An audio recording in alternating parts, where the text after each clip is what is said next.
ఒకసారి సాయంత్రం ఒకసారి పర్వాలేదన్నారు పెద్దవాళ్ళు.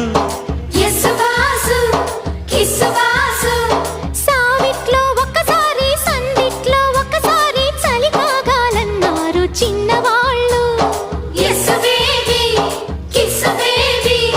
కొక్కరో బంగారు కోడి ముద్దడితే ముదిరింది వేడి. పిల్లగో చూశాని నాడి అదిరింది కన్నెబాడి. గుట్టుగా దోపిడి చెయ్యనా గుమ్మడి తాళలేను తీపి రాపిడి.